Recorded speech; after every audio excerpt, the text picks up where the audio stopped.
Hello, this is Dr. Mercola, and you know that 3 out of 4 people believe that their vision is their most important sense. This is probably related to the fact that 80% of the information we take in from our environment comes in through our eyes.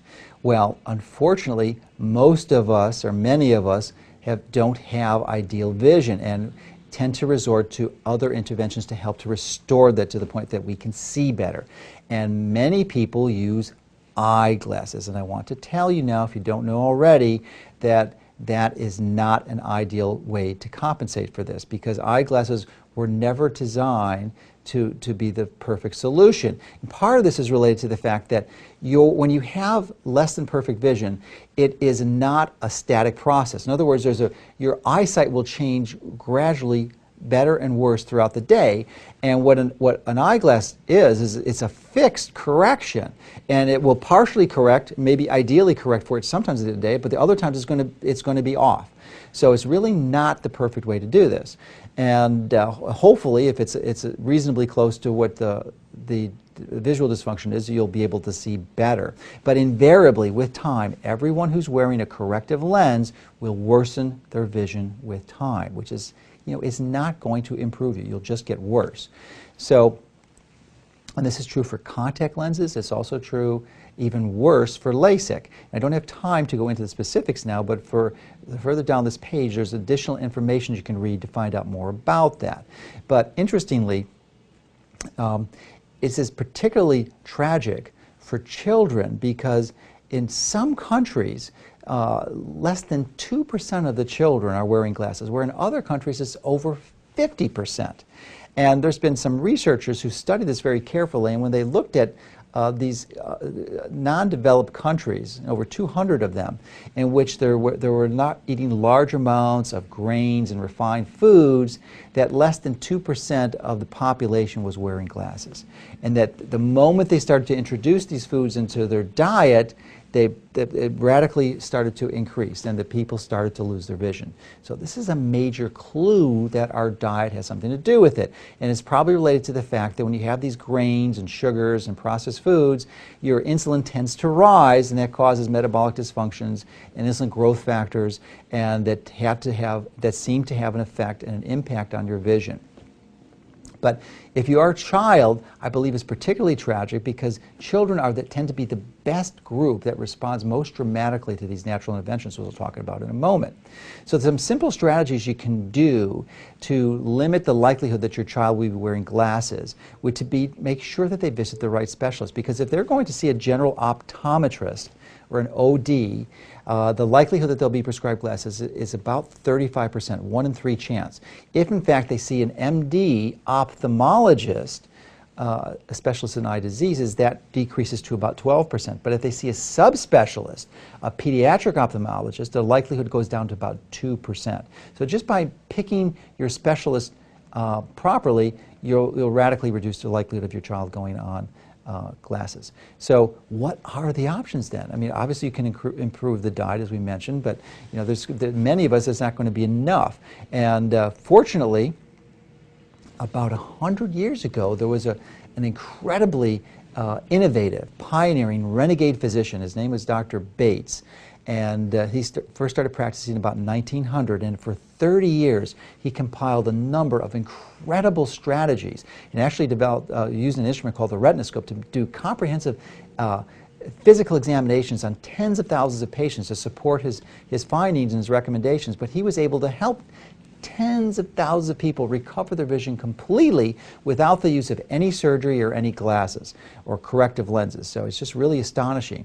And in fact, his approach was so effective that in New York, where he was practicing, he actually attended Cornell Medical College.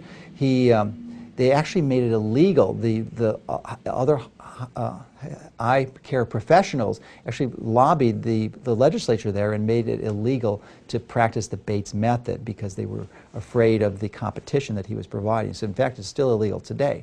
But nevertheless, his books and materials are available. There have been a number of teachers who's taught this throughout the years, and literally there's probably hundreds of thousands of people who recovered their vision using this method, and I happen to be one of them.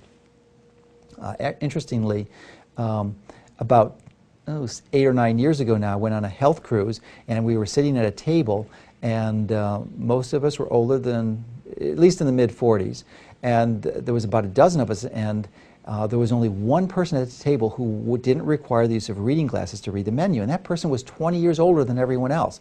I thought that was astonishing, so of course I asked him about it, and he shared with me that he had actually received training 20 years previous to that with the Bates method, and had seen for the last 20 years did not require the use of glasses. I thought that was astonishing, so much so that when I got back home from the cruise, I quickly scheduled a visit and did the training. It cost me a few $1,000s, but it was one of the best investments I ever made, because now I rarely ever require the use of reading glasses. I keep them around for emergencies, because in very low light situations or very tiny print where I almost need a magnification to read it, I will require it. But I would say that's only a few times a year. So for the most part, I do not require the use of reading glasses. So it's really extraordinary, and really one of the best health strategies, interventions that I've ever done. And let me just share with you a few of those principles, because I think they could help you too. And the key is that it's not that your muscles are too weak, because many people, when they think of a natural health strategy, think, well, I'm going to do some type of exercise. I have weak eyes, I have to exercise my muscles. Well, that is absolutely not the case, because most of the time this visual dysfunction, this less than perfect vision, is a result of having muscles that are too strong. In fact, they're constantly contracted, they're tense, and they're under strain. And the key to improving that is to have this mental relaxation that goes through and causes those eye muscles to relax so that your eyes can function properly and they can have perfect focus. And that really is the central core of all the strategies to help you recover your vision, is this focus on relaxation. And it really is profound, because it has other benefits in your life, not just being able to see properly, but other benefits. Of course, many of you are familiar with benefits that relaxation strategies has from meditation and prayer and other approaches. So this is one of them, is that you can see better. Specifically, there's some little tips that you might like, and I think that you might find helpful. One of them is to understand that you typically do not want to squint. Now, when you're reading print that's hard to see, you'll tend to want to squint. And because why? Because it works, and you will be able to temporarily see a little better, but that is one of the worst things you can do. And if you find yourself or catch yourself squinting, you want to stop that immediately. And beyond that too, you want to notice any tension around your eyes. If you're reading on the computer screen or a book and you just notice that there's a little bit of a semi-minor squint there, you just want to consciously relax. So you do that all the time, check in to make sure that you're not doing that behavior, because that squinting is going to make your vision worse.